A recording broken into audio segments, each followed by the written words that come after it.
Okay, this is an entirely different kind of game review. Something entirely different from anything you've ever seen, unless you're one of the lucky few to know what this game is. It's a random reality game called Morton's List. This is Morton's List.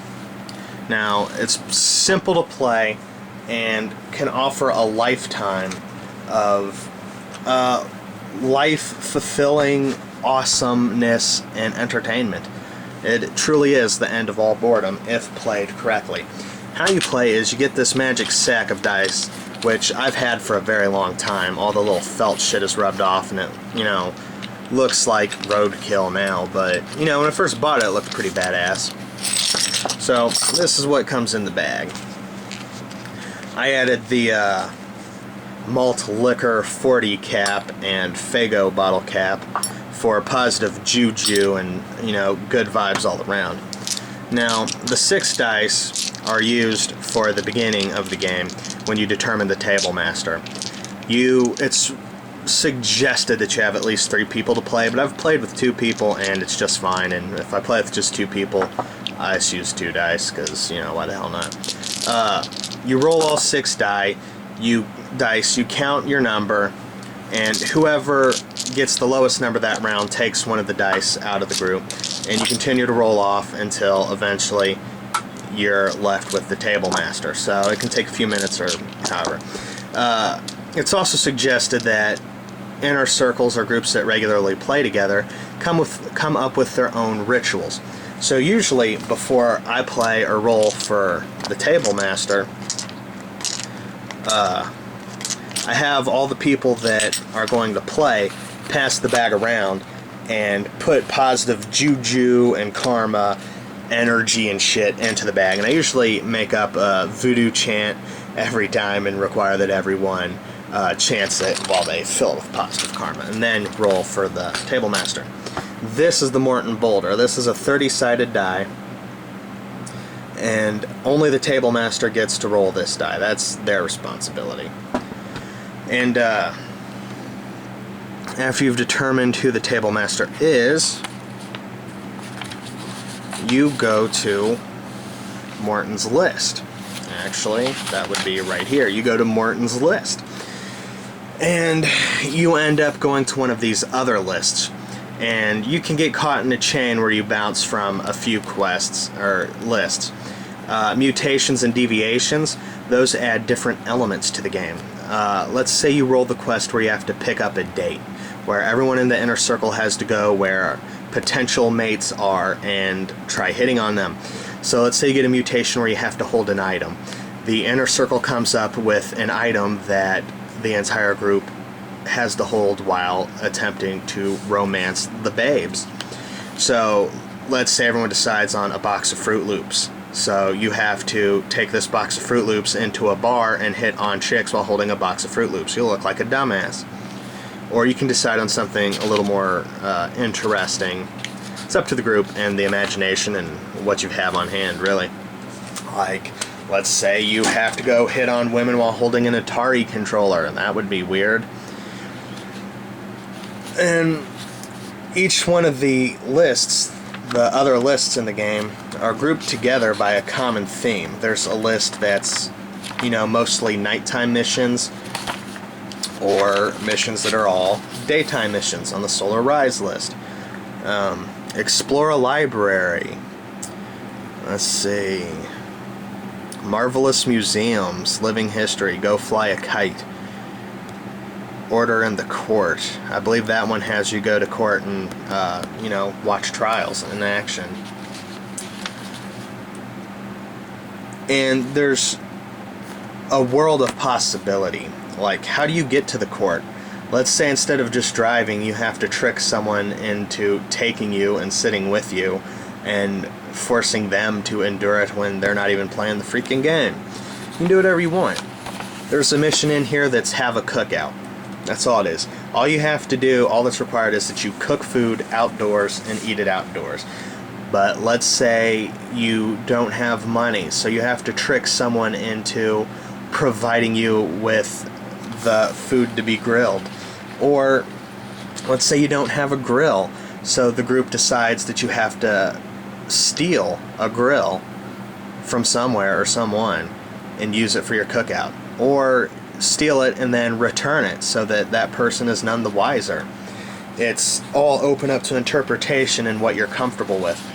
There is a clause in the game that if you're morally against doing something, you don't have to. But the game requires you to spend at least 1 hour attempting to complete the mission that you've rolled. And it's also recommended that each player has about $10 they're willing to spend in case you have to go to a bar and pay cover charge, or if you have to take a train ride or use public transportation to get somewhere. It's required that you have, suggested or recommended that you have a few bucks to accomplish what needs to be accomplished to get the game done. There's also a mission in here that tasks the inner circle with going to an arcade and playing video games. So there's a million ways you could go about that.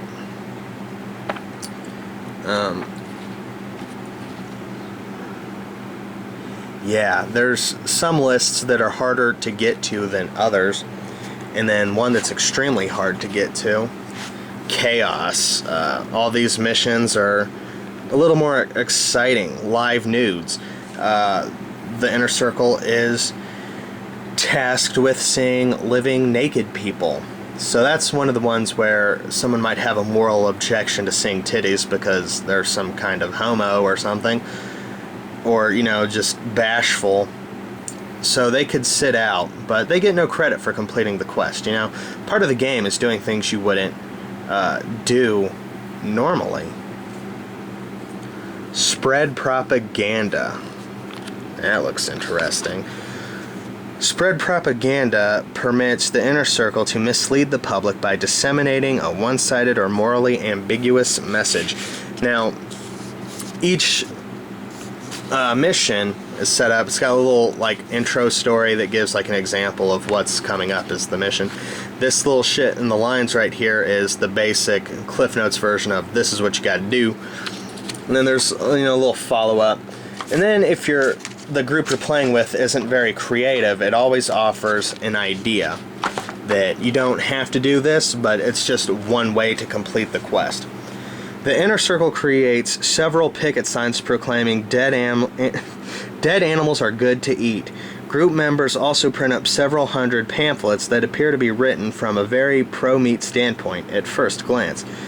The content of the message, however, focuses on the inability of humans to properly digest meat, its adverse effect on health, and finally ends by logically deducing that the cow is one of the sacred mothers and should be respected, not slaughtered. They then stand along a main road and pass out their wisdom to receptive cars and pedestrians, all the while denying any hidden message. So, that's very interesting.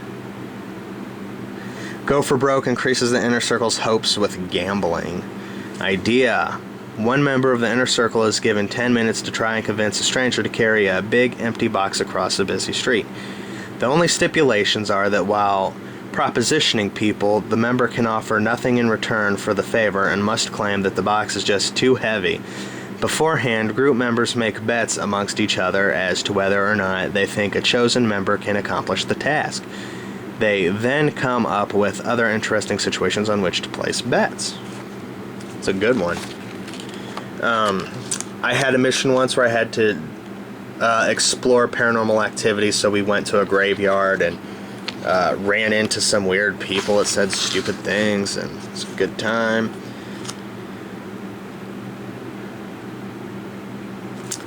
Bustin' Caps targets the inner circle for firearm fun by shooting modern weapons and other gun-related activities. It's the idea. The inner circle goes to a gun and knife show to look at and handle many different types of guns. Disclaimer: always use extreme caution when handling or using any sort of firearm. Firearms are not toys. All firearms users must be properly licensed. Always ensure that no one is downrange of a firearm. Do not drink and use firearms. Do not aim at or near a person, group of people, nor the personal property of others.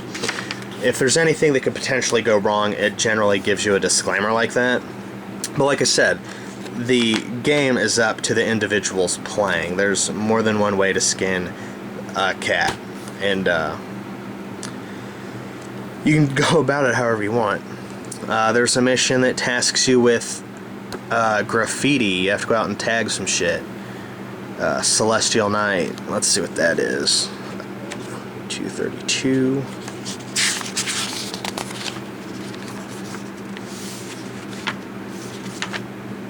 Celestial Night shows the inner circle the magnificence of the evening sky with astronomy.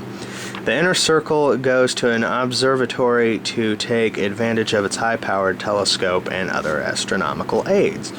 So there's a whole super wide array of things that you can end up doing. Make amends. Make amends heals the inner circle's relationships with old enemies. Idea. The inner circle starts an unending chain of forgiveness. Members begin by contacting people with whom they've had a falling out. Instead of just making amends, each group member also convinces the newly remade friend to contact another person and heal old wounds. This new person is also asked to contact and forgive another enemy, and so on. Thus, each forgiveness forges a link in a limitless chain of compassion. It's very nice. There's also a list of acts that are pretty freaking evil in general. Let's see, where's that list at? Yin of the Earth, Payback's a Bitch. That mission has you get revenge on someone. Black Magic instructs the inner circle to practice black magic. Substance abuse, just like it sounds. Weapons of destruction. Make weapons. Like, you know, a baseball bat with some nails in it. Whatever you gotta do. Let's see. 7. Carnal desires. Carnal desires tempts the inner circle to pay for sexual services. Disclaimer: prostitution is illegal in many places. Before seeking prostitutes, know all applicable laws. Do not break any laws concerning prostitution. Always use protection while enjoying carnal desires. Idea: members of the inner circle pay each other for whatever brand of sexual pleasure desired. That's a nasty one. Let's see, what's substance abuse? Substance abuse overwhelms the inner circle by ingesting, imbibing, or inhaling too much of a good thing. The inner circle plays an indulgent endurance game called A Shot a Minute, which is just some bullshit drinking game. Take a shot of beer a minute for 60 minutes.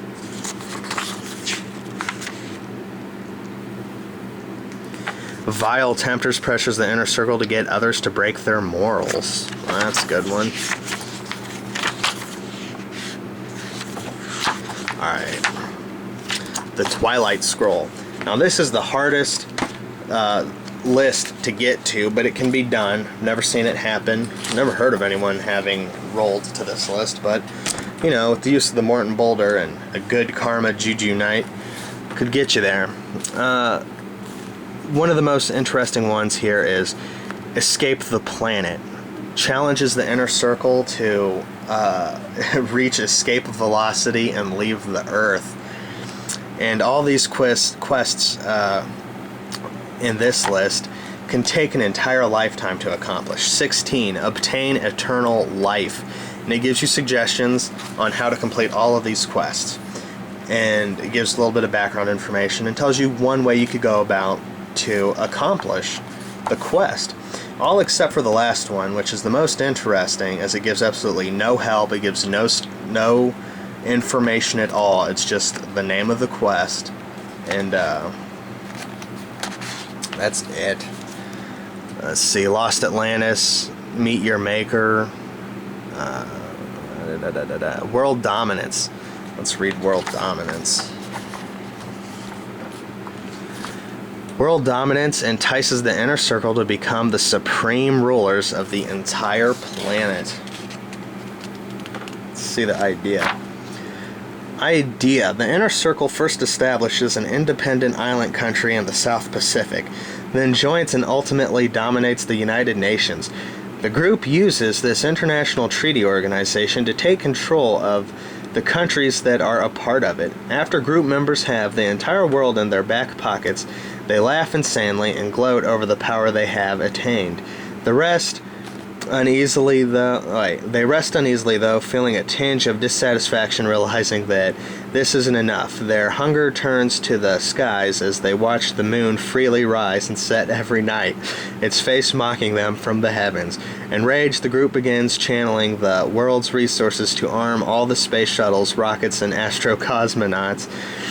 While group members institute mandatory classes grades K to 12 to train students in space navigation, starship piloting, and zero-gravity weapons combat. After obliterating the moon, the marauding hordes of frothy Earthlings catapult off to conquer the entirety of space. So that's one idea for world domination.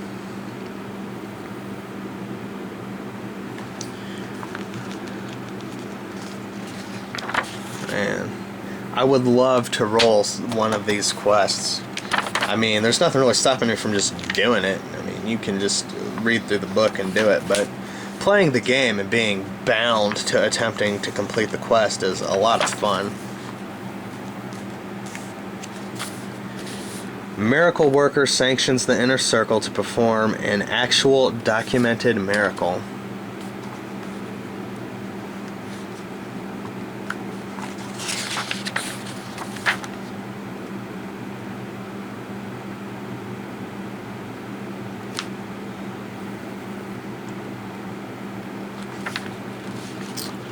See, Shangri-La starts the Inner Circle on a journey to find or make a bona fide utopia. Eternal life compels the Inner Circle to achieve physical immortality. Seek the Holy Grail, pretty self-explanatory. The 18 Buddha attack develops the Inner Circle's power in preparation to overcome an almost invincible Shaolin Kung Fu assault in order to obtain the legendary I Ching book, which contains Shaolin's secret style.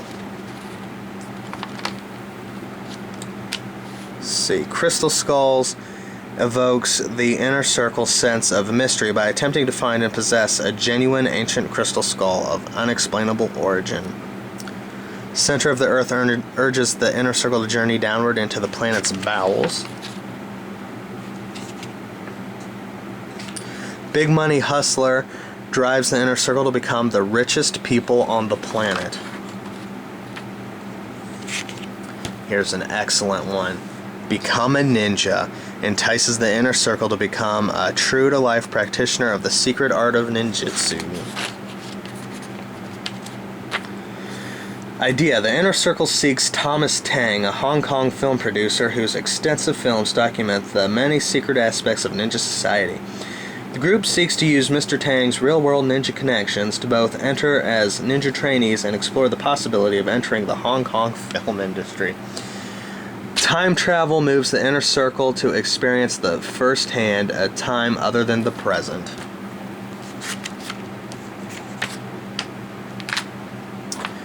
Enlightenment leads the Inner Circle to the path of transcending cause and effect, desire and suffering. And here is the best quest of all. 30. Find Morton. Offers absolutely no advice, gives no background information, no idea, just find Morton. So, that's a random reality game. You roll dice with whatever ritual you deem suitable for your group of regular playing. You have the Morton Boulder, which helps you determine quests with the influence of your positive karma and all that. And there's hundreds and hundreds of things that you can end up doing.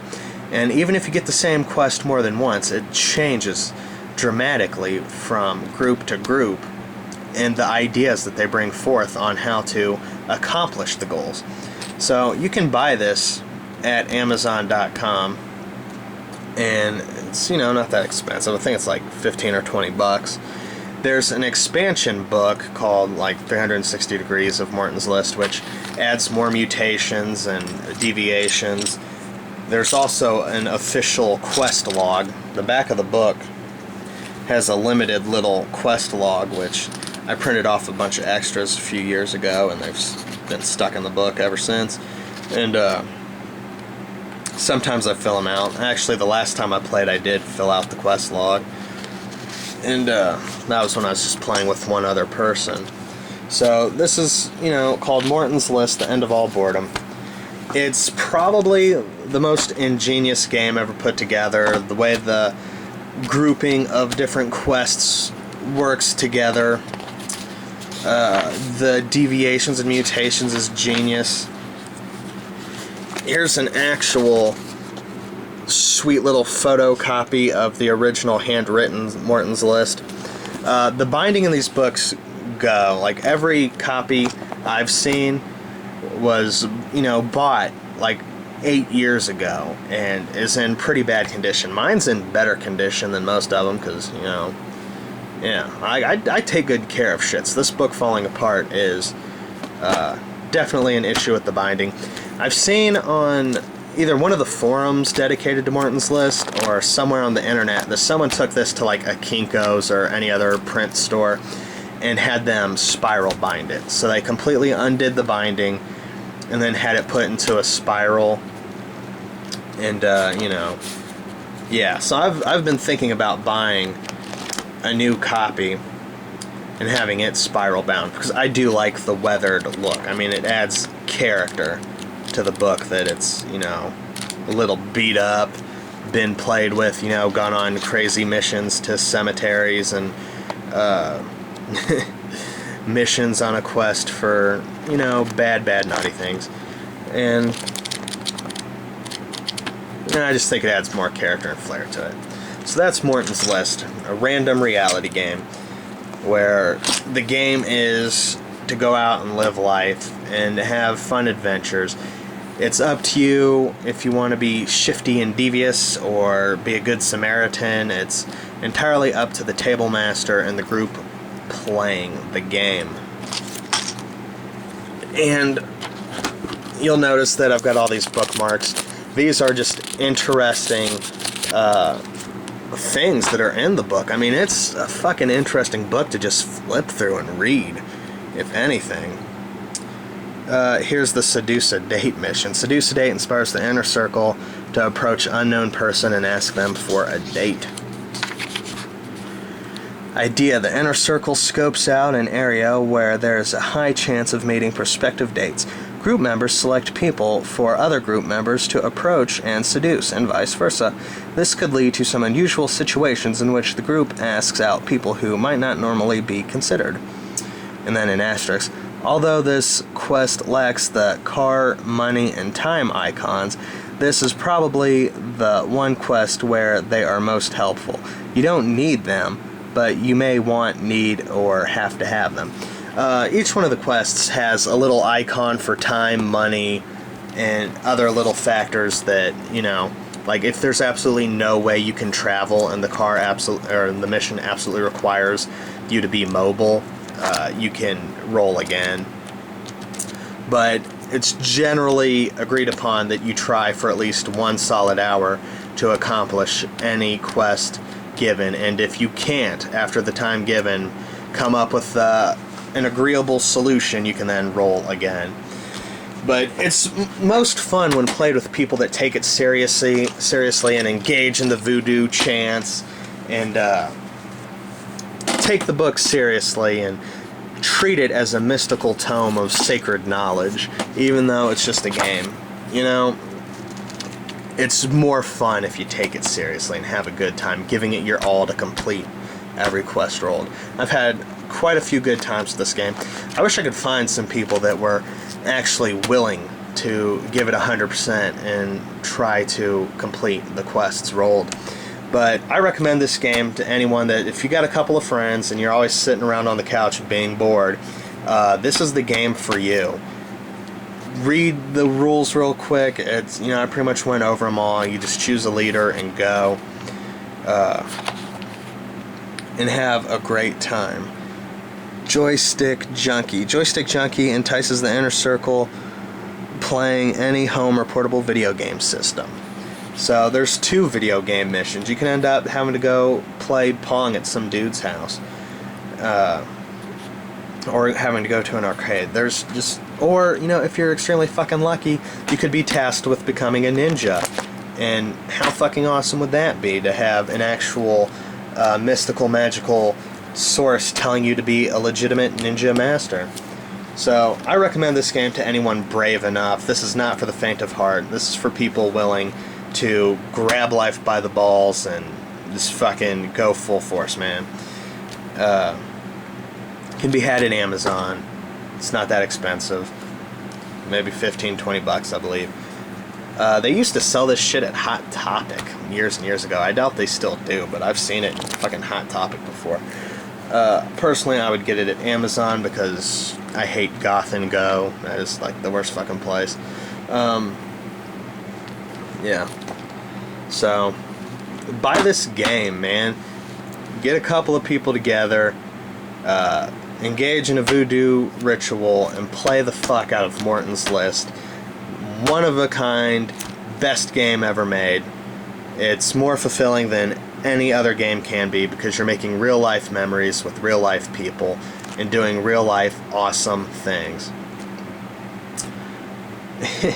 One time we were playing the game and we got a fat girl to come over to my friend's house and bake us a cake. Awesome. So give it a shot if you're brave enough. It is worth it.